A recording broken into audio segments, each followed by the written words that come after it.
अस्सलाम वालेकुम 9 क्लास। जैसा कि आप लोग जानते हैं कि इससे पहले हम लोगों ने चैप्टर नंबर 3 की एक्सरसाइज नंबर 3.1 भी कर चुके हैं हम लोग और एक्सरसाइज नंबर 3.2 भी कर चुके हैं।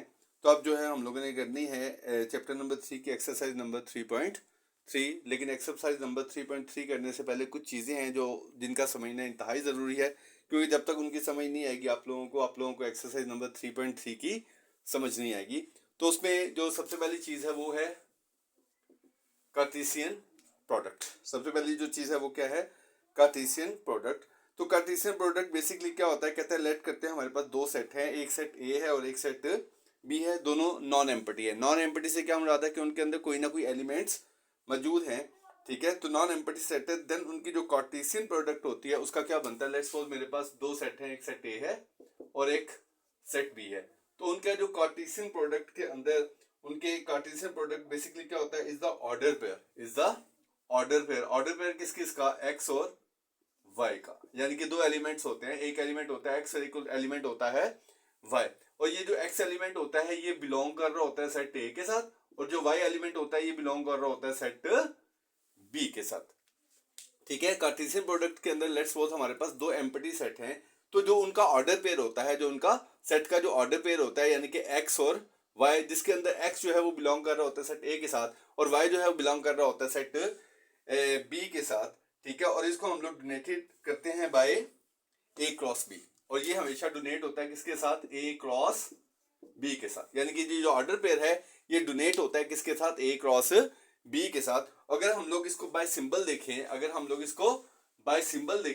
तो बाय सिंबलिकली हम लोग इसको रिप्रेजेंट करेंगे ए क्रॉस बी, यानी कि A cross B is equal to, ये क्रॉस बी बेसिकली क्या होता है? ऑर्डर पेयर होता है एक्स और वाई का। ऑर्डर पेयर होता है किसका? एक्स और वाई का, सच दैट एक्स जो है वो बिलोंग कर रहा होता है सेट ए के साथ एंड वाई बिलोंग कर रहा होता है सेट बी के साथ, बिलोंग टू सेट बी के साथ। तो अगर हम लोग बाय सिंबल उसको रिप्रेजेंट करते हैं कार्टेशियन प्रोडक्ट को, तो कार्टेशियन प्रोडक्ट को बाय सिंबल रिप्रेजेंट करने का तरीका क्या है कि हम लोग क्या लिखते हैं? A cross B is equal to क्या है? एक्स वाई ऑर्डर पेयर है, और इस ऑर्डर पेयर के अंदर एक्स जो है बिलोंग कर रहा है सेट ए के साथ और वाई जो है वो बिलोंग कर रहा है सेट बी के साथ। अब हम लोग सबसे पहले ये देखेंगे कि हम लोग ए क्रॉस बी फाइंड कैसे कर सकते हैं, कार्टेशियन प्रोडक्ट्स का सेट कैसे बना सकते हैं, कार्टेशियन प्रोडक्ट का सेट कैसे बना सकते हैं। फर्स्ट कर लिया, हमारे पास एक सेट ए है, सेट ए 1 2 3, और एक सेट बी है, कौन सा हमारे पास? 4 एंड 5। फर्स्ट कर लिया, दो नॉन एम्प्टी सेट है हमारे पास, एक ये सेट ए है और एक हमारे पास क्या है? सेट बी है। इसके हमने क्या निकालनी है? Cartesian product. और उसके लिए हम लोग क्या करेंगे? ए क्रॉस बी। ए क्रॉस बी में जितने पॉसिबल ऑर्डर पेयर बन सकते हैं वो हम लोग सारे के सारे ऑर्डर पेयर बनाएंगे। पहले ऑर्डर पेयर बनाएंगे हम सेट ए के, यानी कि ए क्रॉस बी है, यानी कि जो पहले वाला है उसके जितने एलिमेंट्स हैं उस हर एलिमेंट का ऑर्डर पेयर बनाएंगे नेक्स्ट सेट के हर एलिमेंट के साथ। यानी कि अगर यहाँ पे 1 है तो 1 का ऑर्डर पेयर बनाएंगे अगले सेट के दोनों एलिमेंट्स के साथ। तो पहले 1 ऑर्डर पेयर बनाएगा किसके साथ? 4 के साथ। फिर 1 ऑर्डर बनाएगा किसके साथ? 5 के साथ। क्लियर? तो आप लोग देखेंगे यहाँ पे क्या कर रही है, एक ऑर्डर पेयर बन रहा है किसका? ए और बी का मिलके, और पहला जो ऑर्डर पेयर होता है वो रिप्रेजेंट करता है एक्स को, और दूसरा जो एलिमेंट होता है ऑर्डर पेयर का वो रिप्रेजेंट कर रहा होता है किसको? वाई को, ठीक है। तो पहले हमने 1 के साथ लिया, फिर हम लोग किसके साथ लेंगे? 2 के साथ, 2 के साथ 4 और 2 के साथ 5, ठीक है। उसके बाद खत्म हो गया, उसके बाद हम लोग करेंगे 3 के साथ, 3 के साथ 4 एंड 3 के साथ 5। तो ये क्या है? ए क्रॉस बी का कार्टेशियन प्रोडक्ट, यानी कि ये कैसा सेट है? जो ए और बी की कार्टेशियन प्रोडक्ट है। बात समझ आई? और कार्टेशियन प्रोडक्ट आप लोगों को निकालने का तरीका समझ आ चुका होगा कि कार्टेशियन प्रोडक्ट बेसिकली क्या होता है? ए क्रॉस बी। और ए क्रॉस बी में क्या करते हैं? ए के पहले एलिमेंट को इन सबके साथ, फिर बी के ए के सेकंड एलिमेंट के साथ ऑर्डर पेयर बनाएंगे इन सबके साथ, और फिर ए के तीसरे एलिमेंट के साथ ऑर्डर पेयर बनाएंगे इन सारे एलिमेंट के साथ। Is it clear? तो ये था हमारे पास क्या? Cartesian product. उसके बाद दूसरी चीज मैंने क्या बताई है? Binary relation. बाइनरी रिलेशन सबसे पहले हम लोग देखेंगे कि बाइनरी रिलेशन को बाय सिंबल हम लोग किस तरीके से रिप्रेजेंट करते हैं। तो बाय सिंबल हम लोग उसको रिप्रेजेंट करेंगे आर से। बाय सिंबल हम लोग किसके साथ रिप्रेजेंट करेंगे? आर से।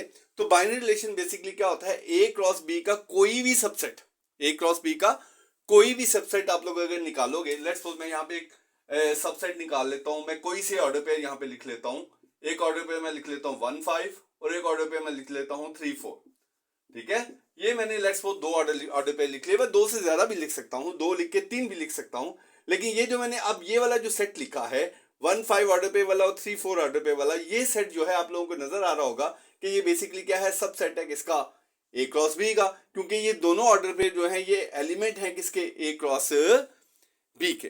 ठीक है, तो इसका मतलब ये हुआ कि बेसिकली बाइनरी रिलेशन क्या है, ए क्रॉस बी का कोई भी सबसेट जो होगा, ए क्रॉस बी का कोई भी सबसेट जो होगा, उस सबसेट को हम लोग क्या बोलेंगे, उस ए क्रॉस बी का बाइनरी रिलेशन। बात समझ आ गई? तो बाइनरी रिलेशन आप लोग अच्छे तरीके से समझ चुके होंगे कि बेसिकली बाइनरी रिलेशन क्या है, ए क्रॉस बी का एनी सबसेट, कोई भी सबसेट ए क्रॉस बी का क्या कहलाएगा, बाइनरी रिलेशन बनाएगा, बाइनरी रिलेशन कहलाएगा।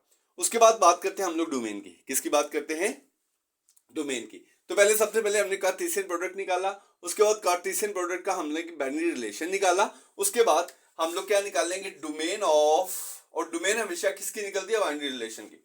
डोमेन हमेशा किसकी निकलती है, बाइनरी रिलेशन की। तो जब भी आप लोगों ने डोमेन निकालनी है तो डोमेन के बेसिकली क्या होगा, बाइनरी रिलेशन के जितने भी ऑर्डर पेयर हैं, यानी कि एक ऑर्डर पेयर ये है, एक ऑर्डर पेयर ये है, इसके जो फर्स्ट एलिमेंट है, इसके जो फर्स्ट एलिमेंट है वो सारे के सारे फर्स्ट एलिमेंट क्या होंगे, डोमेन होगी किसकी, इस बाइनरी रिलेशन आर की। Is it clear? तो ये था हमारे पास डोमेन। डोमेन से बेसिकली क्या है, बाइनरी रिलेशन की जितने भी ऑर्डर पेयर हैं उस ऑर्डर पेयर के जो फर्स्ट एलिमेंट है, ठीक है, वो क्या होगी, डोमेन होगी।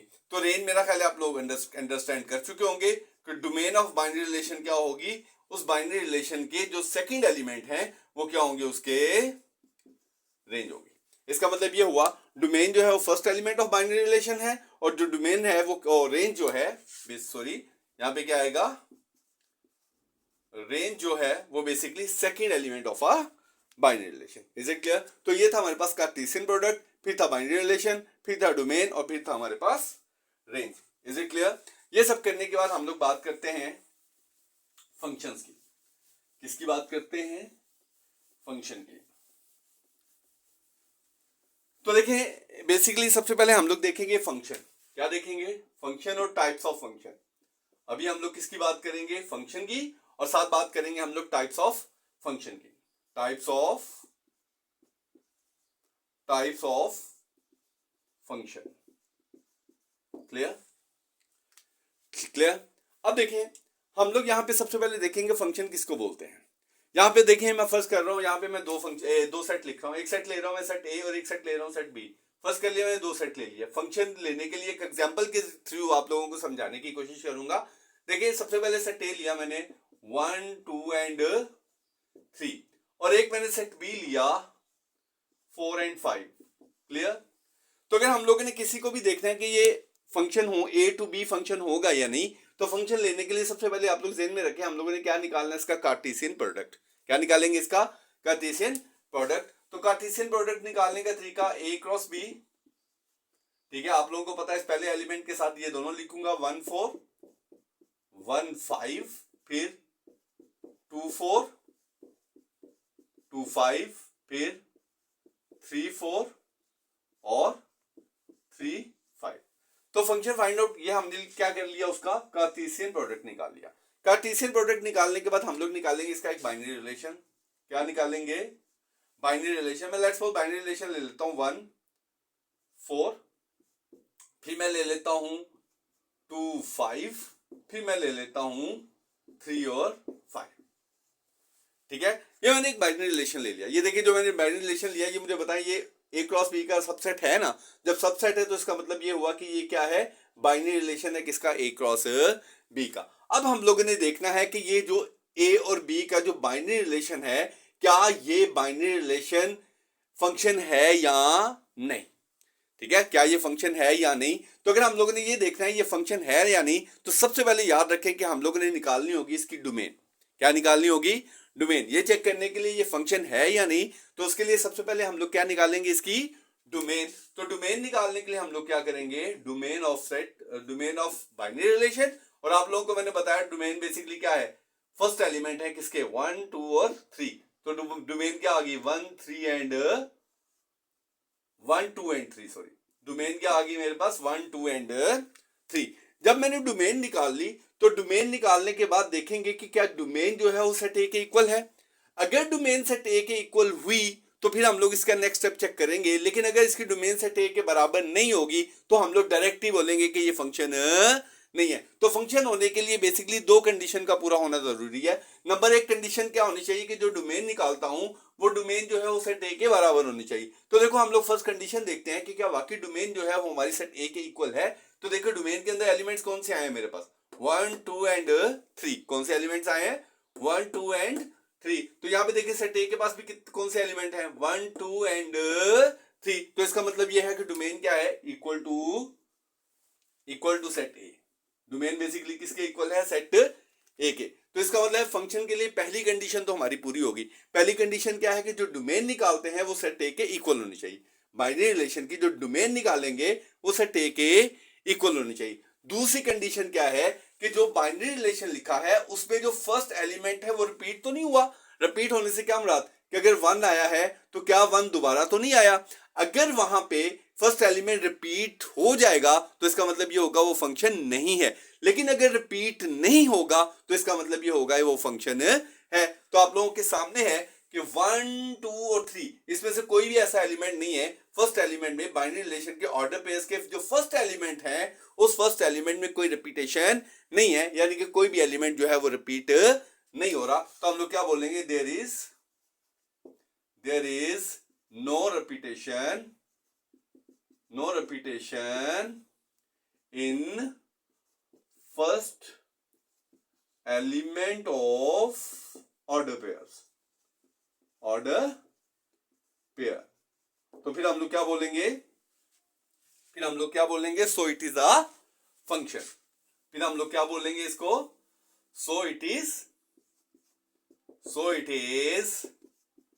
फंक्शन। बात समझ आई, ठीक है। तो देखें किसी भी बाइनरी रिलेशन को फंक्शन होने के लिए दो कंडीशन का पूरा होना जरूरी है। मैं फिर एक्सप्लेन कर रहा हूं कि वो दो कंडीशन क्या है कि अगर हम लोगों ने ये देखना है ये बाइनरी रिलेशन फंक्शन है या नहीं, उसके लिए सबसे पहले हम लोग क्या देखेंगे, उसकी डोमेन निकालेंगे। डोमेन निकालने के बाद देखेंगे क्या वो सेट ए के इक्वल है। हाँ जी, यहाँ नजर आ रहा है कि हमें डोमेन जो थी वो सेट ए के इक्वल है। उसके बाद देखेंगे कि ऑर्डर पेयर का जो फर्स्ट एलिमेंट है वो रिपीट तो नहीं हो रहा। अगर रिपीट हो गया तो वो फंक्शन नहीं है, लेकिन अगर रिपीट नहीं होगा तो फिर वो फंक्शन है। तो मैंने लिखा देयर इज, एक तो वो सेट ए के इक्वल हुआ, इसके साथ साथ अगर उसके अंदर कोई रिपीटेशन भी नहीं है इन first element of order pair, so it is a function. अगर इन दोनों में से एक कंडीशन भी फॉल्स हो जाए, यानी कि डोमेन सेट ए के बराबर ना आए या पहले एलिमेंट में रिपीटेशन आ जाए, दोनों सूरतों में ये जो बाइनरी रिलेशन है ये फंक्शन नहीं होगा। बात समझ आ गई। तो ये हमारे पास था बाइनरी रिलेशन, हमने उसको चेक कर लिया वो फंक्शन है या नहीं, तो हमने चेक किया कि वो वाकई ही फंक्शन है, ठीक है। उसके बाद बात करते हैं हम लोग टाइप्स ऑफ फंक्शन की। क्या है टाइप्स ऑफ फंक्शन की, किसकी बात करते हैं, टाइप्स ऑफ फंक्शंस की। तो टाइप ऑफ फंक्शन में बेसिकली हमारे पास 3 टाइप्स हैं। नंबर 1 इनटू फंक्शन, नंबर 1 क्या है, इनटू फंक्शन। नंबर 2 क्या है, ऑन टू फंक्शन। और नंबर 3 क्या है, बाइजेक्टिव फंक्शन। नंबर 3 क्या है, बाइजेक्टिव फंक्शन। ये 3 टाइप्स है हमारे पास फंक्शन की। एक कौन सा है, इनटू फंक्शन, दूसरा कौन सा है, ऑन टू फंक्शन, और तीसरा कौन सा है, बाइजेक्टिव फंक्शन। अब ये तो हमारे पास फाइनल हो गया कि ये हमारा फंक्शन है। पहले हमने क्या देखना है कि जो फंक्शन है, जो बाइनरी रिलेशन है वो फंक्शन है या नहीं।